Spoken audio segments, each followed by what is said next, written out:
University ক্লাবে আবিদ ভাই ছাত্র দলের আবিদ একদম ভিতরে পর্যন্ত আমরা ঢুকতে দেই না এখানে, এই সেন্টারে কেউ ঢুকতে পারে নাই।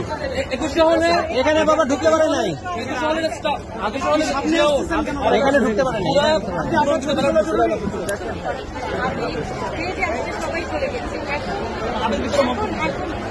না না না আমি কিন্তু কাউকে যাও ভিতরে বাইরে করে দিও বাইরে কাউকে ঢুকাই না। এখান থেকে চলে গেছে, এখান থেকে এই গেট থেকে চলে গেছে।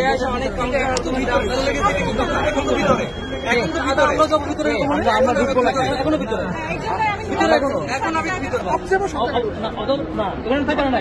স্যার আপনি জানেন না, আমি গিয়ে যাওয়ার পরে আমার সামনে স্যার বলছে বাবা আমি ঢুকতে দিই না কি করবা।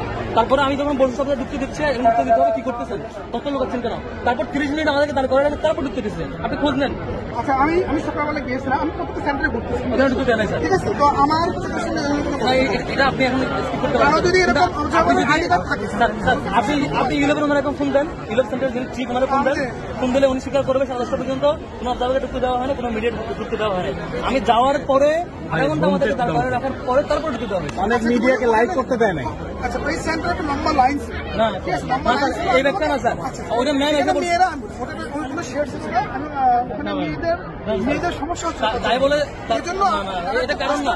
আচ্ছা তাহলে এই কারণে কি ইসলামী ছাত্র আন্দোলনের একটা বলিয়াদের বের করে দেওয়া হয়েছে এখান থেকে, ওখানে বের করে দেওয়া হয়েছে। এইটা হওয়ার কথা। এটা হয়েছে তার যদি প্রপার অধিকার ছিল, এটা হয়েছে কোনো সুযোগ করেছি স্যার, করে পরে বলছি করে পরে আবার ঢুকেছে, তাও 3-4 ঘন্টা পরে কারণ হয়তো মিস্টেক মিস্টেক এভাবে একই সেন্টারে সব আমরা করতে অভিযোগ করলে দেখতেছি বাবা বলে কল কেটে দেয় পরে থেকে না। লিখিত অভিযোগ এখন স্যার এগুলো এখন অন্যায় হবে।